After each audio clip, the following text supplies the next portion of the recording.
తెలంగాణ ప్రజలందరికీ నమస్కారం. ఈరోజు లియోనియా దౌర్జన్యాలు ఇవి మామూలుగా లేదుగా.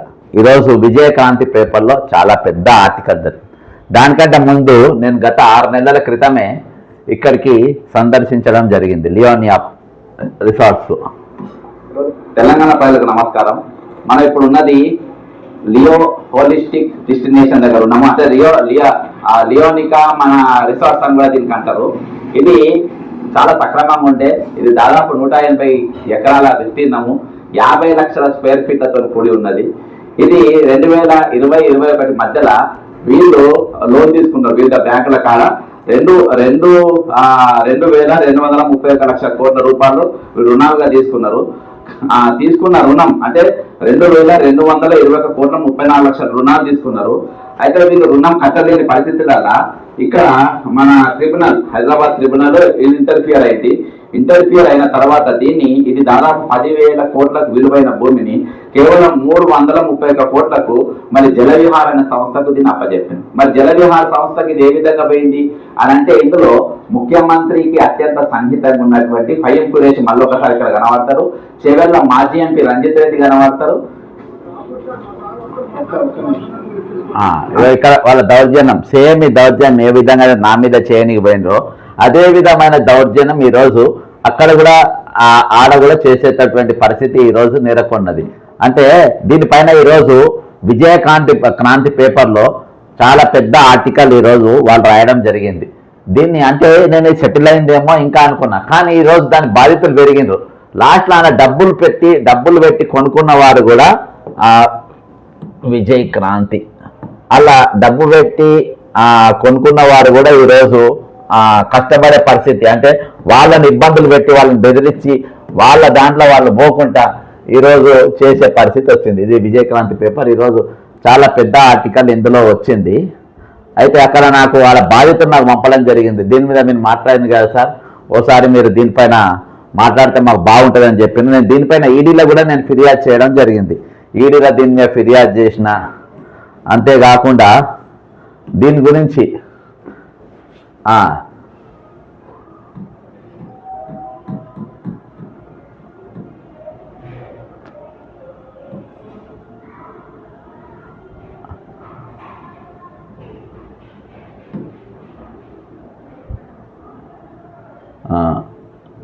ఇది అప్పుడు వ్యాసాలు దీనిపైన గతంలో వీడియో చేసినా అక్కడికి వెళ్ళడం జరిగింది. అంతేకాకుండా ఈరోజు వీళ్ళకు జరుగుతున్న అన్యాయం పైన ఈరోజు పెద్ద ఆర్టికల్ లియోనియా పైన వచ్చింది. లియోనియా యాజమాన్యం ఆగడాలు ఏంటి, వీళ్ళ ఆగడాలు, వీళ్ళ పీకుడు ఏంది, ఇక్కడ అవన్నీ నేను చేసిన. ఈరోజు దొంగలకు సద్దులు కట్టినట్టే వాళ్ళ కోసం ప్రభుత్వం దేనికే కష్టపడ్డట్టే అయిపోయింది. ప్రైవేట్ ప్లాట్లలో ప్లాట్ల యజమానులకు సెక్యూరిటీలో బెదిరింపులు, లీజుకు తీసుకున్న భూమి సొంతం చేసుకునే యత్నం, గ్రామాలను ఎండబెట్టి రిసార్ట్స్కు అక్రమంగా నీటి సరఫరా, గ్రామాలను ఎండబెట్టి ఈరోజు రిసార్ట్స్కు నీళ్ళంట. లియోనియా రిసార్ట్లో డైరెక్టర్లతో చేవెళ్ళ మాజీ ఎంపీ రంజిత్ రెడ్డి ఈరోజు పెద్ద దొంగ. ఆ దొంగను టీఆర్ఎస్కి దొంగను తీసుకొని వచ్చారు. మేడ్చల్ జిల్లా మొన్న జూబ్లీ టికెట్ కూడా దొంగకీయనికే ప్రయత్నం చేసింది రేవంత్ రెడ్డి. మేడ్చల్ జిల్లా షామీర్పేట్ మండలం బొమ్మ రాసిపేట్ శివార్లోని లియోనియా ICHL రిసార్ట్ యాజమాన్యం అక్రమాలకు దౌర్జన్యాలకు పాల్పడుతోంది. ప్రైవేట్ వ్యక్తుల ఫ్లాట్లలో పాగా వేయడమే గాక లీజుకు తీసుకున్న స్థలాన్ని సొంతం చేసుకోవడానికి ప్రయత్నిస్తుంది. అధికార పార్టీ నాయకుల అండతో అధికార దుర్వినియోగానికి పాల్పడుతుంది. ప్రైవేట్ వ్యక్తుల ప్లాట్ల కబ్జా చేయడమే గాక వారిపైన అక్రమ కేసులు చేయిస్తోంది. చేవెళ్ళ మాజీ ఎంపీ రంజిత్ రెడ్డి భాగస్వామి కావడంతో అధికారులు అన్ని విషయాల్లో హుజూర్ అంటున్నారు. లియోనియా రిసార్ట్ గత 10 ఏళ్ళు ఊపిండు కేసీఆర్ ప్రభుత్వాన్ని అడ్డం పెట్టుకొని, ఇప్పుడు కాంగ్రెస్లోకి వచ్చి రేవంత్ రెడ్డి అడ్డం పెట్టుకొని ఇప్పుడు కూడా అదే పనిచేస్తుండు. చేవెళ్ళ మాజీ Huzur Leonia resort gated community కాదు, ఇళ్ల స్థలాల వెంచర్ వేసిన వ్యక్తి కొన్ని ఫ్లాట్లలో రిసార్ట్ ఏర్పాటు చేశారు. దీన్ని ఇటీవల 4 వ్యక్తులు కొనుగోలు చేశారు. రిసార్ట్లో ప్రైవేట్ వ్యక్తుల ఫ్లాట్లు కూడా ఉన్నాయి. 32 ప్లాట్లను ప్రస్తుత యాజమాన్యం కబ్జా చేసి అక్రమంగా వాడుకుంటుంది. ప్రహరీ నిర్మించి గేట్లు ఏర్పాటు చేసినప్పటికీ తాళాలు పగలగొట్టి వాడుకుంటున్నారంట. చూసినావా 32 ప్లాట్లను ప్రస్తుత యాజమాన్యం కబ్జా చేసిందంట, అక్రమంగా వాడుకుంటుందంట. ప్రహారీ నిర్మించిన గేట్లను ఏర్పాటు చేసినప్పటికీ తాళాలు పగలగొట్టి మళ్ళీ వాడుకోండి. వీని అయ్యే 9 అంట. సెక్యూరిటీ సిబ్బంది తుపాకులతో బెదిరిస్తున్నారని బాధితులు వాపోతున్నారు. ఇక్కడ పోలీసులు కల్పించుకోవాలి. లీజు ముగిసిన స్థలం ఖాళీ చేస్తలేరంట. అచ్యుత్ ఇన్స్టిట్యూట్ కార్యదర్శి కపిల్ కుమార్ శర్మ చెందినటువంటి 66,531 చదరపు అడుగుల స్థలాన్ని లీజుకు ఇచ్చాడు. లీజు అగ్రిమెంట్ 2024 సెప్టెంబర్లో ముగిసిందంట. 2025 మార్చి 1వ తేదీన తన స్థలాన్ని ఖాళీ చేయాలని లియోనియాకు వెళ్ళాడు. వెంటనే ఆయనపై ఎఫ్ఐఆర్ నమోదైందంట. పోలీసులు ఫాస్ట్ ఉంటారు, పోలీసులు సూపర్ ఫాస్ట్ ఉంటారు. ఏది ఇసొంటి పైన, ఇసొంటి పైరవి పైన, ఇసొంటి దొంగ కేసుల పైన, దొంగలకు మద్దతు చేసేట్లా ఫాస్ట్ ఉంటారు పోలీసులు. పైనుంచి ఒత్తిడి రావడం వల్లే పోలీసులు ఆగమేఘాల మీద కపిల్ కుమార్ శర్మపై అక్రమ కేసు నమోదు చేసినట్టు తెలుస్తుందంట. ఈయన ఇచ్చిన పిటిషన్పై మాత్రం పోలీసులు కేసులు నమోదు చెయ్యరు అంతే. ఇక చాలా రోజుల తర్వాత దయచేసి నాకు ఈ పోలీస్ స్టేషన్ ఏదో వాళ్ళ నంబర్లు ఏవో నాకు ఇవ్వండి, కింద కామెంట్లో పెట్టండి. సంబంధించిన పోలీసు వాళ్ళతో కూడా మాట్లాడదాం, లైవ్లో తీసుకున్నాం వాళ్ళని. చాలా రోజుల తర్వాత ఏప్రిల్ 25 ఎఫ్ఐఆర్ నమోదు చేసినట్లే ఫైనల్. ఎస్టీపీ కోసం లియోనియాకు 2029లో కపిల్ శర్మ 1.20 ఎకరాల భూమి లీజుకు ఇచ్చారంట. రంజిత్ రెడ్డి ఆధ్వర్యంలోని కొత్త యాజమాన్యం ఆ భూమి తమదేనంటూ నోటీసులు ఇచ్చిందంట. చెప్పిన కదా ఈ దొంగ 10,000 కోట్ల భూమి 300 కొట్టేసిండ్రు. ఇందులో ఫయీం ఖురేషి, రేవంత్ రెడ్డి వీళ్ళందరూ ఉన్నారు. ఈ దొంగల ముఠా మొత్తం దండుపాలెం గ్యాంగ్ అంతా ఇందులో ఉన్నారు. సీఎం సలహాదారు పేరు ప్రస్తావన పోలీసులు. సలహాదారు ఎవరై ఉంటారు చూద్దాం.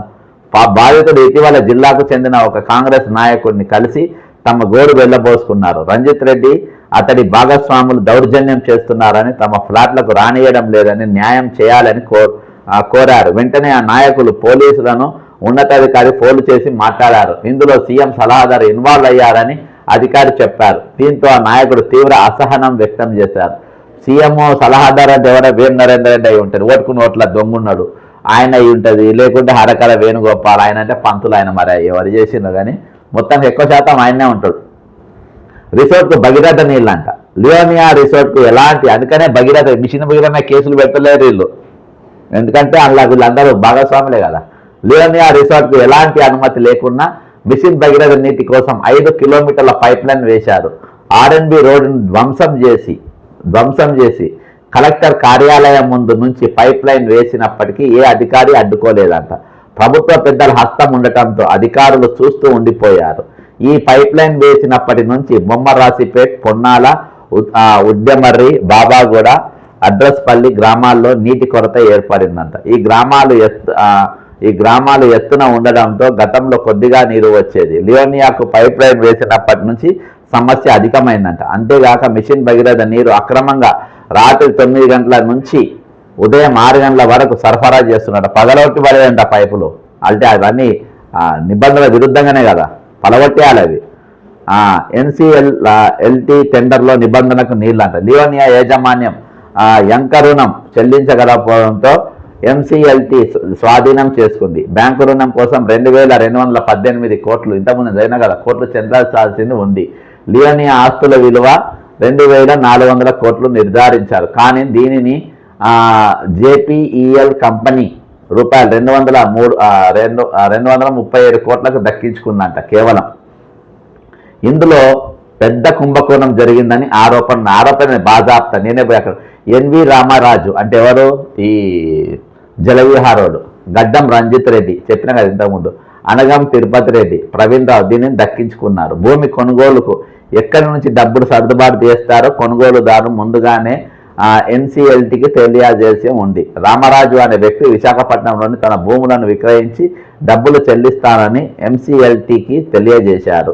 విశాఖపట్నం దస్బల్ హిల్స్లోని 1,190.50 కోట్ల విలువైన 12,700 గజాలు, వాల్టర్ వార్డ్లోని రూపాయలు 90.86 కోట్ల విలువైన 5,192 గజాల విలువైన భూమిని విక్రయిస్తానని తెలిపారు. వాస్తవానికి ఇందులో ఒకటి ప్రభుత్వ భూమి కాగా మరొక దానిపై కోర్టులో కేసు వివాదంలో ఉన్నట్టు తెలిసింది. బ్యాంక్ ఆర్పి ఇవేమి పట్టించుకోలేదంట. ఎక్కడి నుంచి డబ్బులు చెల్లించారనేది వెలికి తీయాల్సిన అవసరం ఉంది. ఎన్సిఎల్టీ వేలంలో నిబంధనన్ని ఉల్లంఘించారు. దీనిపై విచారణ జరిపితే పెద్ద కుంభకోణం బయటపడే అవకాశం ఉంది. ఖచ్చితంగా దీని మీద ఆల్రెడీ ఈడీకి ఇచ్చిన నేను ఆ వీడియో కూడా చూపెడతాను. ఇక ఇక్కడ ఇద్దరు బాధితులవి కూడా వచ్చింది. దౌర్జన్యంగా లాక్కోవడం ప్రయత్నిస్తున్నారని, మా భూమి దౌర్జన్యంగా లాక్కోవడానికి రంజిత్ రెడ్డి ఆయన భాగస్వాములు ప్రయత్నిస్తున్నారు. నా దగ్గర లీగల్గా అన్ని డాక్యుమెంట్లు ఉన్నాయని చెప్తుండ్రు. అయినా న్యాయం జరుగుతుంది. నా మీదే అక్రమంగా కేసులు బనాయించారని పోలీసులు అధికారులు భయపడి వారికి సపోర్ట్ చేస్తున్నారు. ఇక్కడైనా మాకు న్యాయం చేయాలని చెప్పేసి కపిల్ శర్మ అచ్యూట్ ఇన్స్టిట్యూట్ కార్యదర్శి అంట ఈయన. ఇంకొక ఆయన మా ప్లాట్లలోకి రానియడం లేదంట. లియోనియా రిసార్ట్ మాకు ఒక్కొక్కటి 1000 గజాల చొప్పున 3 ప్లాట్లు ఉన్నాయి. ప్రహరీ నిర్మించి తాళం వేశాము. తాళం పగలగొట్టి దౌర్జన్యంగా వాడుకుంటున్నారు. ప్లాట్ల వద్దకు రానియడం లేదు. గేటు వద్ద మాజీ సైనికులను సెక్యూరిటీ గార్డులుగా పెట్టుకున్నారు. వారు మమ్మల్ని బెదిరిస్తున్నారు. ప్రస్తుతం 32 ప్లాట్లు కన్జర్వ్ చేశారు. మొత్తం 300 ప్లాట్లు కబ్జా చేయడానికి ప్రయత్నిస్తున్నారు. యాష్కి ప్రమోద్ గౌడ్ అంటే మదియాష్కి, యాష్కి అంటే మదియాష్కి లెక్కనే ఉంది పేరు. అయితే వాళ్ళకి సంబంధించిన వాళ్ళు అయ్యి ఉండాలి. ఇక వీళ్ళు ఈ విధంగా ఇష్టానుసారంగా వాళ్ళు వ్యవహరించుకుంటా ఈరోజు దౌర్జన్యానికి నేను చెప్తున్నా కదా, ఇలా రేవంత్ రెడ్డి ఈరోజు గవర్నమెంట్ తెచ్చుకున్నా అని చెప్పేది, గవర్నమెంట్ తెచ్చుకున్న సంతోషం కూడా ఈరోజు లేకుండా చేసింది. ఏంటంటే కంప్లీట్గా ఈరోజు వాళ్ళ కోసం అంటే బీఆర్ఎస్లో ఉన్నప్పుడు అక్కడ దోసుకున్నారు. ఇక్కడికి వచ్చి మళ్ళీ ఈడ కూడా అదే దుకాణం దోసుకునే పని మీదనే దోచుకోవాలి, దాచుకోవాలి. ఈరోజు అందరినీ తీసుకొని వచ్చి ఈరోజు ప్రభుత్వం అసలు వీళ్ళ ప్రమేయం లేకున్నా అసలు వీళ్ళ కష్టం ఒక్క చెమట బిందు కూడా కారలేదు. ఎందుకంటే గతంలో వీళ్ళు దోపిడీ దొంగలతోనే కలిసి ఉన్నారు. అక్కడికి వెళ్ళే వాళ్ళతోని చేతులు కలిపి ఈరోజు ఉన్నారు. ఆయన గెలిపియనికి చేవల్ల ఎంపీని గెలిపియనికి ఈరోజు విశ్వేశ్వరయ్యని గెలిపియనికి ఈ డమ్మి కనుక టికెట్ ఇచ్చిండ్రు. సునీత లక్ష్మారెడ్డి గిన అక్కడ సునీత మహేందర్ రెడ్డి గిన అక్కడ గెలుస్తాను, వాళ్ళు గెలిచేటోళ్ళు పక్క. కాబట్టి వాళ్ళు గెలవద్దు, ఈరోజు వీళ్ళు గెలవాలి. ఇది ప్రయత్నం. ఇక దీని వెనుక ఉన్న కథ మొత్తం ఇప్పుడు నేను మీకు చూపెడతా.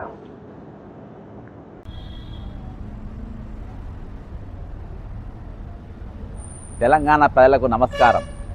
లియోనియా రిసార్ట్స్ 10,000 కోట్ల విలువైనటువంటి ఆ లియోనియా రిసార్ట్స్ బ్యాంకుల ద్వారా కేవలం 330 కోట్ల రూపాయలకే లాగేసిండ్రు తెలంగాణ ముఖ్యమంత్రి రేవంత్ రెడ్డి ముఠా. వీళ్ళు ఎవరంటే చెవెళ్ళ మాజీ ఎంపీ అయినటువంటి రంజిత్ రెడ్డి. ఆయన కేవలం స్కాములు చేయడానికే కాంగ్రెస్ పార్టీలకు వచ్చారు. గత నెల రోజుల క్రితం వెస్టర్న్లో ఆయన పేరు వచ్చింది, లియోనియాలో ఆయన పేరు వచ్చింది. హనుమాన్ టెంపుల్ అక్కడ ధ్వంసం చేసి దాని గురించి ఎవరు మాట్లాడరు, కానీ అక్కడ ఆ స్కామ్లో ఆయన పేరు వచ్చింది. ఏడ చూసినా 1000 కోట్ల రూపాయలు, ఇప్పటి వరకు దాదాపు 40,000 రూపాయల స్కామ్లలో ఈ రంజిత్ రెడ్డి అనే వ్యక్తి ఉన్నాడు. మరి దీనిపైన ఈ లియోనియా రిసార్ట్స్ ఎంత విస్తీర్ణము, దాని కథ ఏంది, ఇది మొత్తం ఈరోజు నేను ఈడీకి ఇవ్వడం జరిగింది. ఇందులో పూర్తి స్థాయిలో బ్యాంకులు ఏ విధంగా, అందులో సమాధులు ఉన్నాయి, అందులో గుడులు ఉన్నాయి, గోపురాలు ఉన్నాయి. ఈ బీజేపీ నాయకులకు అందులో లియోనియాలో ఉన్న గుళ్ళు గోపురాలు కనబడాయి, సమాధులు కనబడాయి. కానీ వాళ్ళకి రాజకీయాలు చేయడానికి ఏవి కనబడితే వాటి వరకే రాజకీయాలు చేస్తారు. మీ లియోనియాలో పోటీ చూస్తారు. ఇక ఆ గుళ్ళు గోపురాలు సమాధులు కుదబెట్టి బ్యాంకులలోకి వెళ్ళి రుణాలు దాదాపు 2,000 కోట్లకు పైగా తీసుకున్నట్టు పరిస్థితి. మరి దీనిపైన మరి ఈరోజు ఈడీకి పూర్తి స్థాయిలో మరి ఏ విధంగా ఈ రుణాలు ఎగ్గొట్టే ప్రయత్నం చేసిండ్రు, దీన్ని జలవిహార్కు ఏ విధంగా అప్పచెప్పిండ్రు, జలవిహార్ రాజుకు ఏ విధంగా అప్పచెప్పిండ్రు, అసలు జలవిహార్ కిరాయిలు కట్టకుంటే ఆయన కిరాయిలు ఎగ్గొట్టినటువంటి మరి ఈ వ్యక్తికి ఈరోజు మరి లియోనియా రిసార్ట్స్ మొత్తం అప్పచెప్పడం జరిగింది. దీనిపైన వాళ్ళను ఇంకా చాలామంది ఇందులో టెండర్లు పార్టిసిపేట్ చేసే పరిస్థితి ఉన్నా కానీ ఎవరు రాకుండా వాళ్ళందరినీ బెదిరించి, ముఖ్యమంత్రి సన్నిహితులు బెదిరించి అదడగొట్టి ఈరోజు కేవలం 335 కోట్ల రూపాయలకు మాత్రము ఇది కొన్న పరిస్థితి. ఇందులో దాదాపు 2,500 కోట్ల రూపాయలు వరకు ఈయన లోన్ తీసుకున్నారు. ఇది మొత్తం సిబిఐ ముఖ్యమంత్రి రేవంత్ రెడ్డి యొక్క కార్యాలయం దగ్గర ఉండి దీన్ని మొత్తం పర్యవేక్షణ జరిపింది. దీని మీద మీరు పూర్తి స్థాయిలో ఈరోజు ఎంక్వైరీ చేయాలని చెప్పేసి రంజిత్ రెడ్డి గారు మరియు ముఖ్యమంత్రి గారి కార్యాలయము, ఆయనకు సన్నిహితులు, వీళ్ళందరి పాత్ర కూడా ఇందులో చాలా పెద్ద ఎత్తున ఉన్నది. మరి దీనిపైన ఇంత పెద్ద లూటు ఈరోజు నడుస్తే ఇక్కడ బీజేపీ వాళ్ళు మాట్లాడారు, ఆపోజిషన్ పార్టీలు మాట్లాడాయి. ఇంత పెద్ద కరప్షన్ దాదాపు 10,000 కోట్ల రూపాయల ఆస్తులు కేవలం 3,335 కోట్లకే లాగేస్తే ఈరోజు పౌర సమాజం స్పందన లేకుండా ఈరోజు తెలంగాణ మేధావులు కూడా మౌనంగా ఉన్న పరిస్థితి. కాబట్టి ఖచ్చితంగా దీనిపైన యాక్షన్ ఉంటుందని కోరుకుంటున్నా. మాత్రమే ఈరోజు వేలంపాటలో జలవిహార్ సంస్థ దక్కించుకున్నది. ఇది ఎట్లా, దీని వెనక బ్యాక్గ్రౌండ్ ఏంటని తెలుసుకుంటే, ఈరోజు మొన్నటి దినాన లియోనికా ఏదైతే రిసార్ట్స్ ఉన్నాయో, హాలిడే డెస్టినేషన్ అని కూడా అంటారు, అక్కడికి నేను వెళ్ళడం జరిగింది. లియో హోలిస్టిక్ డెస్టినేషన్ దగ్గర ఉన్నాము. అంటే లియోనికా మన రిసార్ట్స్ అని కూడా దీనికి అంటారు. ఇది చాలా సక్రమంగా ఉండే, ఇది దాదాపు 180 ఎకరాల విస్తీర్ణము, 50 లక్షల స్క్వేర్ ఫీట్లతో కూడి ఉన్నది. ఇది 2020-21 మధ్యలో వీళ్ళు లోన్ తీసుకున్నారు వివిధ బ్యాంకుల కాడ. 2,231 లక్షల కోట్ల రూపాయలు రుణాలుగా తీసుకున్నారు. తీసుకున్న రుణం అంటే 2,221 కోట్ల 34 లక్షల రుణాలు తీసుకున్నారు. అయితే వీళ్ళు రుణం కట్టలేని పరిస్థితులల్లా ఇక్కడ మన ట్రిబ్యునల్, హైదరాబాద్ ట్రిబ్యునల్ ఇంటర్ఫియర్ అయిన తర్వాత ఇది దాదాపు 10,000 కోట్లకు విలువైన భూమిని కేవలం 331 కోట్లకు మరి జలవిహార్ అనే సంస్థకు దీన్ని అప్పచెప్పింది. మరి జలవిహార్ సంస్థకి ఇది ఏ విధంగా పోయింది అని అంటే, ఇందులో ముఖ్యమంత్రికి అత్యంత సన్నిహితంగా ఉన్నటువంటి ఫయం కురేషి మళ్ళొకసారి ఇక్కడ కనబడతారు, చెవెళ్ళ మాజీ ఎంపీ రంజిత్ రెడ్డి కనబడతారు. ఇక్కడికి వెళ్ళి ఇక పోలీస్ సిబ్బంది వాళ్ళు అంతా వస్తారు, అక్కడ సెక్యూరిటీ, ప్రైవేట్ సెక్యూరిటీ వస్తారు, వాళ్ళు ఇక్కడ ఆటంక పరిస్థితి చేస్తారు. అయితే ఇంట్లో దాదాపు నేను ఇక్కడ పోయినప్పుడు నాకు తెలిసిన విషయం ఏంటంటే, దాదాపు 180 ఎకరాలు ఉన్నదని. కానీ కాదు, వాస్తవానికి ఇది దాదాపుగా 280 ఎకరాలు దాకున్నది. అసలు ఈ భూములు ఏంటి, ఏమేమి పెట్టుకొని బ్యాంకులు రుణాలు ఇచ్చారు ఒకసారి మనం చూద్దాం. ఈరోజు మన ఇంట్రెస్ట్ ఏంటంటే, అసలు బ్యాంకులలో ఉండే పైసలు సామాన్య జనాన్ని, ఆ సామాన్య జనం యొక్క పైసలు ఎవరికి ఏ విధంగా ఇచ్చిండ్రు అనేది మనం ఒకసారి చూద్దాం. ఇప్పుడు సామాన్యులు లోన్ల కోసం పోతే ఎన్ని కథలు చెప్తారు, బ్యాంకులలో ఉంటారు దొంగలు. ఇక్కడ చూడు, ఇది ఎక్కడ అంటే విలేజ్ బొమ్మరాసిపేట్ విలేజ్, షామిల్పేట దగ్గర ఉన్నది ఇది. అయితే ఇగో ఇక్కడ ఇది 9 ఎకరాలు grave yard 0.13 acres village, 20 serial number. ఇది టెంపుల్ గుడి మాన్యాలు, 1 గుంట. పోచమ్మ గుడి టెంపుల్ ఉన్నది ఇక్కడ, పోచమ్మ గుడి టెంపుల్. గ్రేవ్ యార్డ్ సమాధులు, శ్మశాన వాటిక 4. గైరాన్ ల్యాండ్స్ 13.8 ఎకరాలు. పోరంబోకు భూములు 3 ఎకరాల 17 గుంటలు. శిఖం కర్జా కట్టా పట్ట 2 నుండి 12 ఎకరాలు, 12 గుంటలు. కరాజ్ కట్ట 2 ఎకరాల 3 గుంటలు. పోరంబోకు మళ్ళా 8 ఎకరాల 31. కరీజ్ కట్ట 18 గుంటలు. కరీజ్ కట్ట 18. పోరంబోకు 8 ఎకరాలు. ఇట్లా పోరంబోకు, పోరగును, గైరాను ఈ భూములన్నీ ఇక 10 ఎకరాలు. గైరాన్ భూములు 244 ఎకరాలు 37 గుంటలు, అంటే 200 ఎకరాలకు పైనే ఉంటుంది ఇది. మన దినాన ఈ డీటెయిల్స్ మన దగ్గర లేకుండా మేము పోయినప్పుడు అక్కడికి.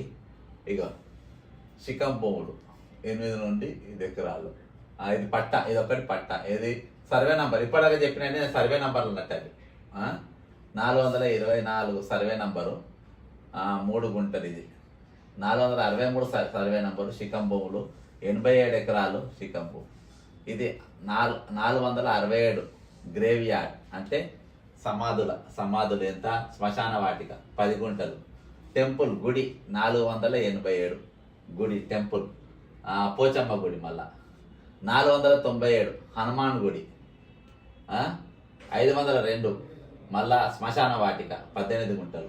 శిఖం భూమి మళ్ళీ ఇంకొక 517 మళ్ళా గ్రేవ్ యార్డ్, శ్మశాన వాటిక 12 గుంటలు. పోరంబోకు కరీజ్ పట్ట. ఇక ఈ విధంగా పోరంబోకు భూములు మెయిన్గా, ఇక్కడ టెంపుల్ భూములు, హనుమాన్ భూములు, శ్మశాన వాటిక కూడా ఈరోజు బ్యాంకుల మొత్తం రుణాలు ఇచ్చారు. ఇక్కడికి మళ్ళా మనం ఇక్కడికి వాపసు వద్దాం, ఎందుకంటే ఇక్కడ మరి మన ప్రతిపక్ష నాయకులు వీళ్ళందరూ కూడా ఏ విధంగా ఇందులో కుమ్మక్కైంది అనేది మనం తెలంగాణ ప్రజలకు తీసుకొచ్చే ప్రయత్నం చేద్దాం. మరి తీసుకొచ్చే ప్రయత్నం చేస్తాం. అసలు టోటల్ స్టోరీ ఏంటి, ఈ 10,000 ఎకరాల భూములు ఏ విధంగా వస్తాయి, ఎట్లా వస్తాయని చెప్పనీకి మనం చూస్తే, ఇది in the national company law tribunal Hyderabad bench court 2, ఇది కోర్ట్ ఆర్డర్. ఇది in the matter of Andhra bank versus messrs Leo Meridian infrastructure projects and hotels. ఇది Devendra Prasad resolution professional of Leo Meridian infrastructure projects and hotels, address wing. ఇదంతా ఇది వీళ్ళ Mumbai address. ఇది రాజీవ్ భరద్వాజ్. ఇది సరే, వీళ్ళంతా పెద్ద మనుషులు ఆర్డర్ ఇచ్చిన వాళ్ళు. ఇక్కడ the instant application is bearing IBC plan. ఇదంతా భూములకు సంబంధించింది. ఇప్పటిదాకా నేను చదివినా కదా, దానికి సంబంధించి. అయితే ఈయన ఈ రిసార్ట్స్ వాళ్ళు ఏం చేసినంటే దాదాపు 2,000 కోట్లకు పైగా లోన్లు తీసుకుంటారు. ఇది ఏమన్నా వచ్చిందంటే ఇన్సాల్వెన్సీ అండ్ బ్యాంక్రప్సీ కోడ్ 2016. వీళ్ళు బ్యాంక్రప్సీ అంటే లోన్ ఎగ్గొట్టే దారు అన్నట్టు. ఇక వీళ్ళు కృష్ణమోహన్ అప్లికేషన్ ఇదంతా కూడా ఇందులో ఉన్నది. ఇక ఇది సెక్యూర్డ్ ఫైనాన్షియల్ క్రెడిటార్స్ అప్పుడు ఎంత అంటే 1,753 కోట్లు. అన్సెక్యూర్డ్ ఫైనాన్షియల్ క్రెడిటార్స్ అంటే 15.97 కోట్లు in crores. Economics times English పేపర్లు అన్నింటిలో కూడా, ఆంధ్రప్రభ తెలుగు పేపర్లు ఇవన్నింటిలో కూడా యాడ్ ఇచ్చిండ్రు.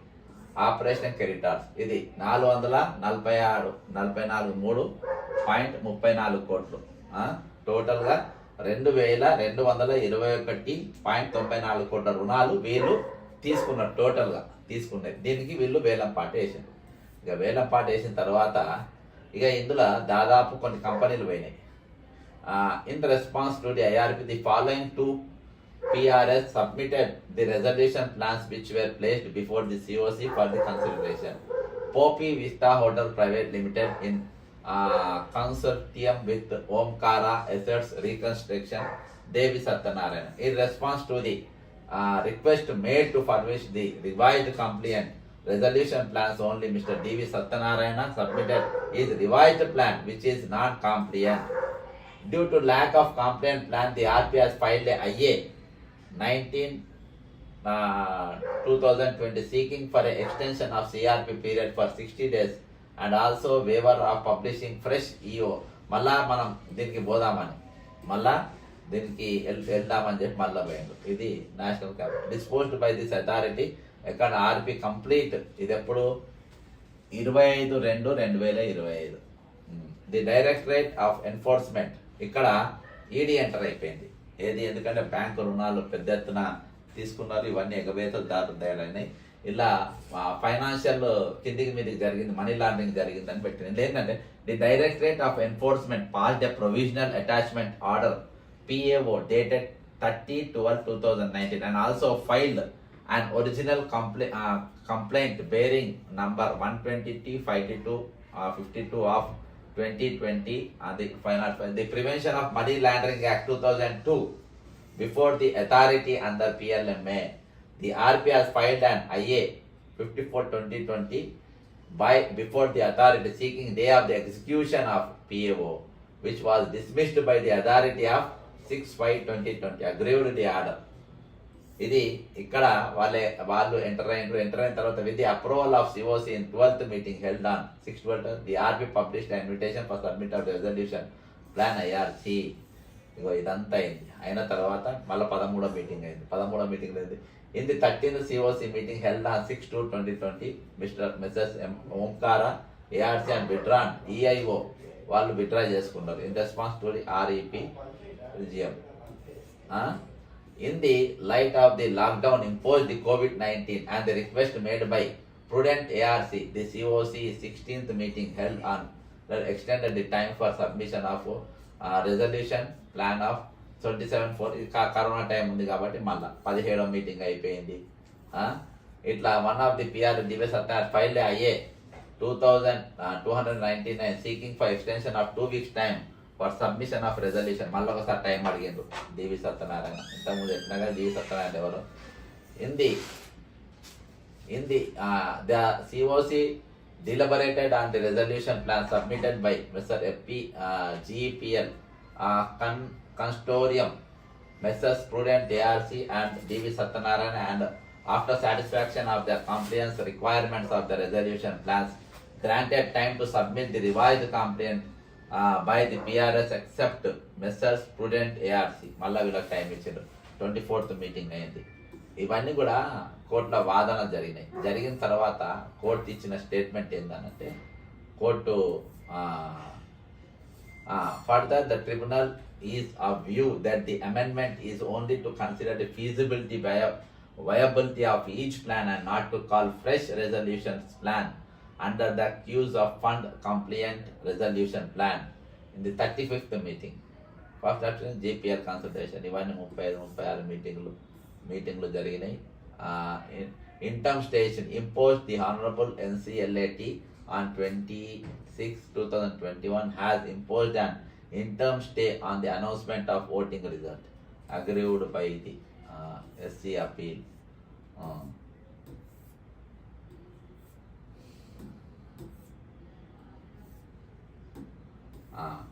Right. On 20 subsequent revised on 27 after deliberating on the feasibility of the in 78వ మీటింగ్. ఫస్ట్ మీటింగ్ కానీ మనం చూసినాం ఏమేమి జరిగిందో.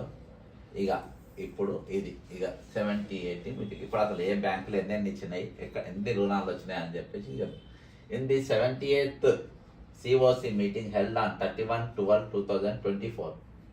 అంటే కాంగ్రెస్ పార్టీ అధికారంకి వచ్చింది. రేవంత్ రెడ్డి ముఖ్యమంత్రి అయ్యారు. The COC discussed upon the compliance, feasibility and viability of the final amendment resolution plan and approved the resolution plan amounting rupees 237 crores rupees submitted by JEPL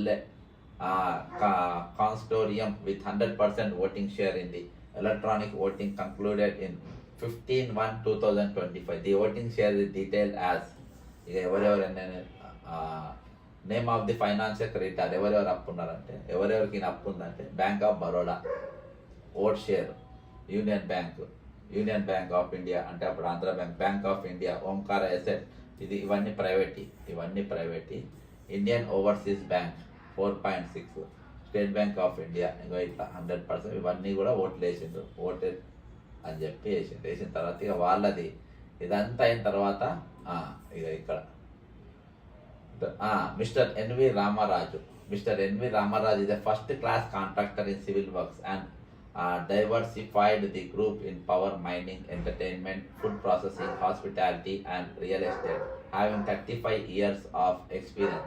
He was awarded Bharat Udyog Pratibha for his contribution in creating employment. He is a director in Jalavihar Entertainment Private Limited, North Coastal Integrated Food Park Private Limited and North East Impex. ఇక్కడ Jalavihar N V Ramaraju గారిది, ఇది జలవిహార్ కూడా ఉన్నది. ఈ జలవిహార్ రామరాజు గారిది ఏంటంటే, ఈయన జలవిహార్ ఇక్కడ నెక్లెస్ రోడ్లో ఉంటుంది. దీనికి చాలా రోజులు కిరాయిలు కట్టలేదు. ఇప్పుడు కట్టిందా లేదా అనేది చూడాలి. ఈ కిరాయిలు వసూలు చేయమని అంటే ఈయననే కాదు, ఈయనతో సహా ఐమాక్స్, మళ్ళా దస్బల్లా హోటల్, స్నో వరల్డ్, ఇట్లా ఇవన్నీ పిఓపి ప్రాజెక్ట్ కింద ఉన్నది. ఇది అంటే ప్రభుత్వానికి సంబంధించింది పిఓపి ప్రాజెక్ట్ కింద ఇది ఉన్నది. వీళ్ళు కిరాయి కట్టలేరని చెప్పిండ్రు. మరి కిరాయి కట్టని వ్యక్తికి నా దగ్గర దాని డాక్యుమెంట్స్ అన్నీ కూడా ఉన్నాయి. ఇది విజిలెన్స్ వాళ్ళని వసూలు చేయమని చెప్పి అప్పుడున్న అంజనీ కుమార్ గారికి కూడా ఆర్డర్ ఇచ్చి నేను పోయి పర్సనల్గా కలిసిన. కానీ నాకు ఇప్పటివరకు ఇంటిమేషన్ ఇవ్వలే. హైకోర్టు ఆర్డర్ ఇచ్చిన వీళ్ళు కిరాయి కట్టిందా లేదా అని తెలుసుకుందాం.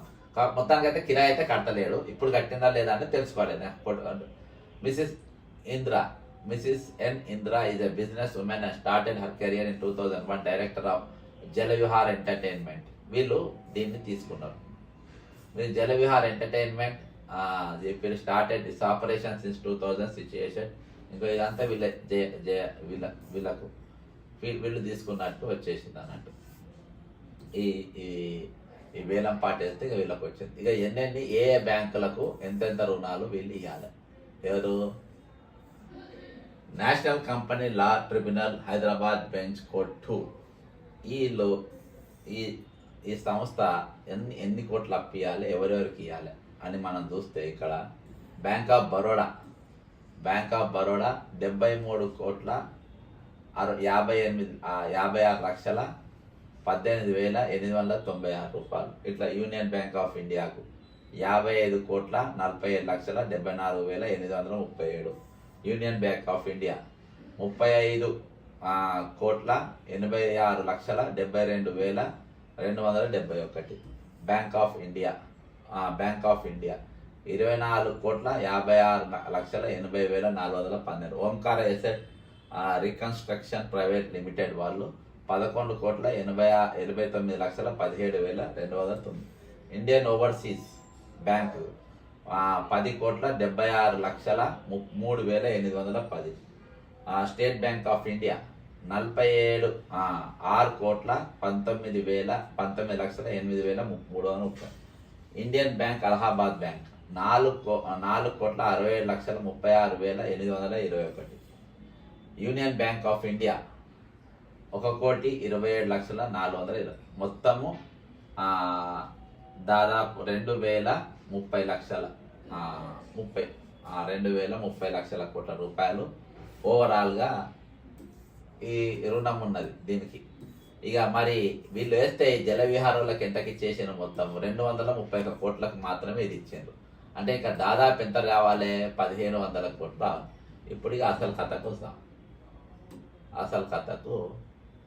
మనం వస్తాం. ఈ అసలు కథ ఏంటంటే ఇంతకుముందు నేను చూపించిన కదా వీళ్ళు ఇచ్చిన భూములు దేని ఏం మోసం చేసి ఇచ్చారు? సమాధులు, శ్మశాన వాటిక, హనుమాన్ టెంపుల్ భూములు, గ్రేవ్ యార్డు, పోరంబోకు. అంటే ఇక్కడ సీరియస్గా తీసుకునేది గ్రేవ్ యార్డు, టెంపుల్, గుళ్ళు, సమాధులు. ఇవి మొత్తము ఈరోజు బ్యాంకులలో కుదబెట్టి మొత్తం చేసి వీటిపైన నిర్మించిందే ఈ సమాధుల పైన, ఈ గుడ్ల పైన, ఈ శిఖం భూముల పైన, పోరంబోకుల పైన, భూముల పైన వీటి మీద నిర్మించిందే ఈ లియోనియా హోలిస్టిక్ డెస్టినేషన్ అనేది నిర్మించింది. వీటిపైన నిర్మించారు. ఈ డాక్యుమెంట్లను చూసి అసలు ఇప్పటిదాకా నేను చదివిన బ్యాంకులు రుణాలు ఎట్లా ఇచ్చిండ్రు. మేము ఒక చెప్పల్ ఫ్యాక్టరీ జడ్చర్లో పెడితే దానికి నేను నా ఇల్లు ఇచ్చిన దాదాపు ₹1,00,00,000 గ్యారంటీ ఇచ్చినా కానీ వీళ్ళు లోన్ ఇవ్వలే. ఒకటే పెట్టిండ్రు అక్కడ పక్కన. ఏమని పెట్టిండ్రంటే పొలిటీషియన్ అనేది ఒకటి పెట్టేసి నాది లోన్ ఆపేసిండ్రు. సరే, అది నడుస్తుంది. కానీ ఇక్కడ వీళ్ళు ఇంత వైట్ కాలర్ దొంగలు. వీళ్ళు ఈ వైట్ కాలర్ దొంగలకు ఈ సమాధుల భూములు అని చెప్పి ఏమి ఎంక్వైరీ చేయకుండా బాజాప్తా ఎట్లా ఇన్ని వేల కోట్ల రూపాయలు ఇచ్చిండ్రు. ఇన్ని వేల కోట్ల రూపాయలు ఇచ్చిన తర్వాత భూములు వాళ్ళకు ఆ భూములు తాకట్టు పెట్టుకొని ఇచ్చిన తర్వాత దానికి దాదాపు ఇందులో చాలా ఉన్నాయి. ఇందులో స్విమ్మింగ్ పూల్స్ ఉన్నాయి, లోపల క్లబ్ హౌసెస్ ఉన్నాయి, దాదాపు 5,000 మంది మెంబర్స్ ఉన్నారు, కొంతమంది ఇండ్లు కట్టుకున్నారు, చాలా ఫ్లాట్లు, అపార్ట్మెంట్లు, గేటెడ్ కమ్ ఏవేవో అంటే అన్ని ఏమో నిర్మాణ దశలు ఉన్నాయి. కొంతమంది చాలా జనం పెట్టుబడులు కూడా చాలా ఉన్నాయి. జనం చాలా మంది అందులో డబ్బు కట్టిండ్రు. ఇంకా చాలా మంది పేర్ల పైన ఈరోజు రుణాలు కూడా తీసుకున్నారు. బ్యాంకులలో దాచుకున్న డబ్బులు వీళ్ళకి ఇచ్చిండ్రు. ఈరోజు 331 కోట్లకు జల విహార్కి ఇస్తే తక్కిన దానికి ఎట్లా వస్తారు? అసలు జల విహార్కి ఎట్లా వచ్చింది అని అంటే ఎప్పుడైతే ఈ వేలం పాట మొదలు పెట్టాగానే ఇది కాంగ్రెస్ పార్టీ అధికారంలోకి వచ్చింది. రేవంత్ రెడ్డి ఎక్కడెక్కడ డబ్బులు ఉన్నాయి, ఎక్కడెక్కడ పైసలు ఉన్నాయి అని చెప్పి మరి అది ఇన్ఫర్మేషన్ వీళ్ళిద్దరు కలిసి, ఎందుకంటే కల్వకుంట్ల కవిత, రేవంత్ రెడ్డి ఇద్దరు కూడా పార్ట్నర్స్. ఎలా? ఐడికోర్ ఇన్ఫ్రాస్ట్రక్చర్ అదొక కంపెనీ, అందులో వీళ్ళు పార్ట్నర్స్గా ఉన్నారు. మరి ఆ పార్ట్నర్స్కి ఉన్న వ్యక్తులు ఈరోజు వాళ్ళ అంటే ఇద్దరు ఐడియాతోనే ఉండొచ్చు. ఇందులో ఫయం ఖురేషి మరియు మన చెవెళ్ళ ఎంపీ ఇద్దరు ఎంటర్ అవుతారు. రంజిత్ రెడ్డి అనేటోళ్ళు ఎంటర్ అయ్యి వాళ్ళు వేరే కంపెనీలు ఎవరు కూడా టెండర్లో పాల్గొనకుండా కేవలం జల విహార్ మాత్రమే అందులో పాల్గొనేటట్టు చేసి వాళ్ళకెళ్ళి వీళ్ళు కొట్టేసే ప్రయత్నం జరుగుతూ ఉంది. ఈరోజు ఒకసారి కాకుండా 10 సార్లు టెండర్లు పిలవాలి, 10 సార్లు లిక్విడేట్ చేయాలి, చేసిపోయి దానికి తిరిగి డబ్బు వచ్చేటట్టు చేసుకోవాలి. కానీ ఈరోజు దాదాపు అంతా కొడితే 280 కోట్లు. నేను చదివిన ఇవన్నీ చూస్తేనే, ఇవన్నీ నా దగ్గర ఉన్నాయి. ఈ సర్వే నంబర్ల ప్రకారం చూస్తేనే దాదాపు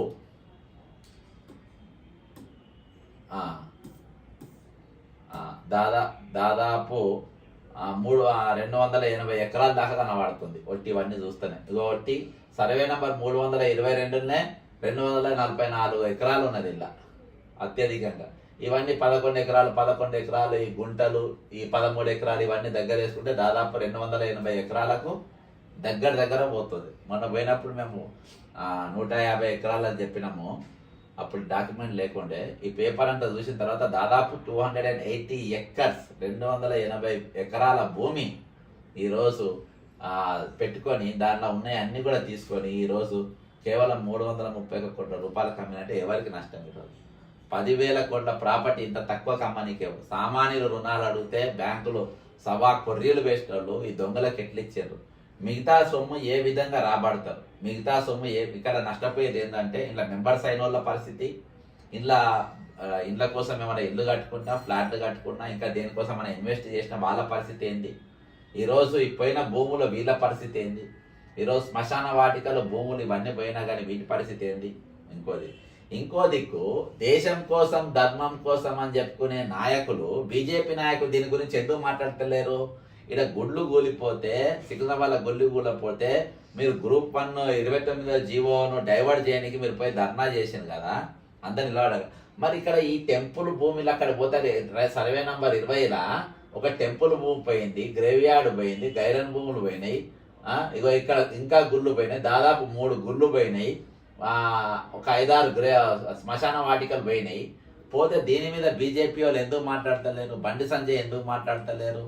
ఈరోజు బీజేపీ ఆపోజిషన్ లీడర్లు ఎందుకు మీరు నోరు ఎందుకు తెరుస్తలేరు? దీని మీద అధికారం మీ చేతులు ఉంది కదా, బ్యాంకులు మీ చేతులు ఉన్నాయి కదా, కేంద్రం మీ చేతులు ఉంది కదా, ఈడీ మీ చేతులు ఉంది కదా, హోంశాఖ మీ చేతులు ఉంది కదా, ఇవన్నీ మీ శాఖలు, ఈ శాఖలన్నీ మీ చేతిలో పెట్టుకొని ఈరోజు ఇంత తక్కువ రేటుకు 10,000 కోట్ల రూపాయల ప్రాపర్టీ కేవలం 331 కోట్ల రూపాయల పోక, అదిగాక ఈరోజు శ్మశాన వాటికలు, టెంపుల్, గుళ్ళు, హనుమాన్ టెంపుల్ గుడి పోయినా కానీ ఈరోజు ఇవి మీ దృష్టికి వచ్చినా కానీ ఎందుకు నోరు మూసుకుంటారు?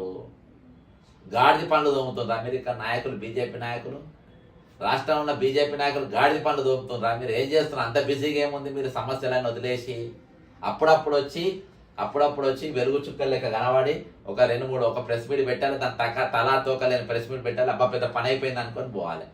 ఈరోజు దీనికి కానీ ఈరోజు మీరు రేవంత్ రెడ్డి ప్రభుత్వాన్ని మీరు భుజాన మోస్తున్నారు, మీ పార్టీని రేవంత్ రెడ్డి భుజాన మోస్తుండ్రు, ఒకరినొకరు మోసుకుంటా ఈరోజు డ్రామాలు చేసుకుంటా, ఈరోజు తెలంగాణ ప్రజలు మోసం చేసుకుంటా, తెలంగాణ ఆస్తులను దగా చేసుకుంటా, ఈరోజు బ్యాంకులను కొల్లగొట్టిన వైట్ కాలర్ దొంగలను వాళ్ళని వదిలేసి కారు చౌకగా భూములు ఎత్తుకపోతా ఉంటే ఏం చేస్తూ ఉంటారు? ఈరోజు మిస్సింగ్ ల్యాండ్ ఇచ్చిన స్టేట్మెంట్ పైన ఇయ్యాలదాకా బీజేపీ వాళ్ళ మాట లేదు. ఇలా చూసినా ఫహీం ఖురేషి అనేటోడు ఇటు కనబడ్డారు. మొన్న వెస్టర్న్ దాంట్లో ఫహీం ఖురేషి, రంజిత్ రెడ్డి ఇద్దరు కూడా కనబడ్డారు. ఈరోజు కనబడ్డారు వాళ్ళు బాజాప్తా. ఎందుకు యాక్షన్ లేదు? ఏం నడుస్తుంది ఇక్కడ? వీళ్ళు నాయకులు ఏం చేస్తారు? ఇసొంటోళ్ళు ఎంపీలు ఏం చేస్తారు? ఎమ్మెల్యేలు ఏం చేస్తారు? ఈరోజు ఇంతమంది వైట్ కలర్ ఒక పవర్ బ్రోకర్ల లెక్క తయారైనరు. ఈరోజు కనబడతా ఉంది కదా, కాంగ్రెస్ బీజేపీ చేస్తూ ఉంటే బీఆర్ఎస్ ఒక స్టేట్మెంట్, ఒక ప్రెస్ మీట్ పెట్టిండ్రు. ఇక ఇంతకంటే మా అంత పని ఎవరు చేయలేదు అనుకుంటు. దీని మీద ఒక ప్రెస్ మీట్ పెట్టి కథం బీఆర్ఎస్ ఒక ప్రెస్ మీట్ అనే పెట్టిండ్రు ఆ జీవన్ రెడ్డి. ఇక తర్వాత ఇక దాని మీద ప్రోగ్రామ్ లేదు, ఏం మాట్లాడితే లేదు. మేము మొన్న పోయినాం, ఇవాళ కూడా మేము మాట్లాడుతున్నాం. ఎందుకంటే ఇలా జనం సొమ్ము ఉంది, ప్రజల భూములు ఉన్నాయి, సామాన్య భూములు ఉన్నాయి, సమాధులు ఉన్నాయి, గుళ్ళు ఉన్నాయి, ఇలా ఎమోషన్స్ ఉన్నాయి, సెంటిమెంట్స్ ఉన్నాయి. మేము మాట్లాడుతున్నాం. బీజేపీ వాళ్ళు సెంటిమెంట్స్ ఎప్పుడు మాట్లాడతారు? మీరు ఎప్పుడు అవసరం అంటే అప్పుడే. ఎప్పుడు మతాల మధ్య స్విచ్ పెట్టాలని అప్పుడే పెడతారు. ఎప్పుడు కులాల మధ్యలో స్విచ్ పెట్టాలని అప్పుడే పెడతారు. వాళ్ళకి లాభం ఉంటేనే, లాభం లేకుండా పైసలు వస్తున్నాయి కాబట్టి అంతా మూసుకొని కూర్చున్నారు. అందరికి దండిగా ఇవన్నీ షేర్స్ వస్తున్నాయి కాబట్టి అందరు మౌనంగా కూర్చున్నారు. ఈరోజు వెస్టర్న్ కన్స్ట్రక్షన్స్లో దాదాపు 30,000 కోట్ల రూపాయల ఆస్తులు అవి ఈరోజు మొత్తం ఇచ్చి పడేసి ఎవ్వరు మాట్లాడతలేరు దానిపైన. కాబట్టి ఖచ్చితంగా మేము దీని మీద, ఇది కోర్టులో వచ్చింది, ఖచ్చితంగా మేము కోర్టులో మళ్ళా ఛాలెంజ్ చేస్తాం. ఇంత విలువైన భూములు, ఇన్ని భూములు అసలు బ్యాంకులు రుణాలు ఎట్లా వచ్చినాయి, బ్యాంకుల మీద కంప్లైంట్ ఇస్తాం. బ్యాంకులు రుణాలు ఇచ్చిన వాళ్ళ బ్యాంకుల తోలు తీస్తాం. ఈ భూములో మీరు ఎట్లా ఇచ్చిండ్రా అని చెప్పి అడుగుతాం. ఖచ్చితంగా కోర్టులో అడుగుతాం మేము. అంతేకాకుండా ఈరోజు గుడ్లు, శ్మశాన వాటికలు వీటిపైన అడుగుతాము. ఈరోజు ఇంత విలువైన భూమి కేవలం ఇంత తక్కువ ధరకి ఎందుకు ఇచ్చిందని అడుగుతాము. జలవిహారానికి అసలు ఎవరుండో అని అడుగుతాము. టెండర్లు ఇంతమంది కేవలము ఒకలే ఎందుకు పాల్గొన్నా తక్కిన వాళ్ళు ఎందుకు రాలేదని అడుగుతాము.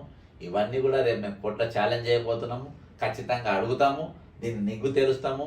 ఈరోజు ఫహీం ఖురేషి కానీ లేక రేవంత్ రెడ్డి సోదరులు కానీ ఎవరెవరు దీని రంజిత్ రెడ్డి ఎంపీ రంజిత్ రెడ్డి అనేటోడైతే మొత్తం గద్ద లెక్కనే వాళ్తుంది. ఏడుంటే పైసలు ఉంటాడు గద్ద లెక్క. కాంగ్రెస్ పార్టీకి వచ్చిందే ఈ ఆస్తుల కోసం, ఈ పైసల కోసం, ఈ సెటిల్మెంట్ల కోసం. రేవంత్ రెడ్డి ఇసొంటోళ్ళ బ్రోకర్ గాలను పెట్టుకున్నదే నా పైసల కోసం. ఈరోజు బ్రోకర్లను మెద్దలో పెట్టుకొని ప్రభుత్వం నడుపుతా ఉంటారు. అధికారులు కాదు, బ్రోకర్లను పెట్టుకొని ప్రభుత్వం నడుపుతుంది. బ్రోకర్లను పెట్టుకొని సెటిల్మెంట్ జరుగుతూ ఉంటాయి. బ్రోకర్ వ్యవహారం నడుస్తుంది. ఈరోజు బీజేపీ వాళ్ళు అన్ని మూసుకొని కూర్చున్నారు. సిగ్గుండాలే బీజేపీ నాయకులకు, బండి సంజయ్ కానీ కిషన్ రెడ్డి కానీ ఎంపీలకు మీకు సిగ్గుండాలే. ఇంత పెద్ద ఆస్తులు కొల్లగొడుతుంటే మాట్లాడకుండా మూసుకొని కుదరు. ఇసొంటి వాళ్ళకు ఓట్లు వేసిన వాళ్ళకు కూడా సిగ్గు తెచ్చుకోండి. మీరు ఓట్లు వేసిన వాళ్ళకు కూడా, ఇసొంటి దొంగలకు మాకు పైసలు ఇస్తే చాలు, మా దేశాన్ని దోసుకపోయినా పర్వాలేదు అనేటువంటి ప్రజలు, ఓటర్లు మీరు కూడా సిగ్గు తెచ్చుకోవాల్సిన పరిస్థితి ఉన్నది. 10,000 కోట్ల రూపాయలు కేవలం 330 కోట్లకే. వాహ్! శ్మశాన వాటికలు, గుడ్లు, గోపురాలు కుదబెడతారు, అలా నొక్కేస్తారు. ఎవరు దేశం కోసం, ధర్మం కోసం ఎవరు మాట్లాడారు? నినాదం పెట్టుకుంటారు. ఖచ్చితంగా దీని మీద కామెంట్ చేయండి. నేను డాక్యుమెంట్ లేకుండా బక్క జెడ్సన్ ఫ్యాక్ట్స్ ఏది కూడా మాట్లాడదు మా ఛానల్లో. ప్రతిదీ డాక్యుమెంటేషన్ ఉంటేనే మాట్లాడతాం. అది నిజమైన దానికి డాక్యుమెంటేషన్ ఉండాలి. ఊహాజనితంగా ఏవి కూడా మాట్లాడతాం. ప్రతిదీ పేపర్ రూపంగా మీ ముందుకు తీసుకొని వచ్చిన నేను చెప్పింది కరెక్ట్ అయితే ఖచ్చితంగా మీరు కామెంట్ చేయండి, షేర్ చేయండి. ఇది ప్రభుత్వం కన్ను తెరవాలి, బీజేపీ నాయకులు స్పందించాలి. ఇప్పటిదాకా చూసిన ఇది ప్రెజెంటేషన్ ఖచ్చితంగా దీన్ని మీరు స్పందించండి, మీ కామెంట్ తెలియజేయండి. జై తెలంగాణ, అమరవీరులకు జోహార్లు.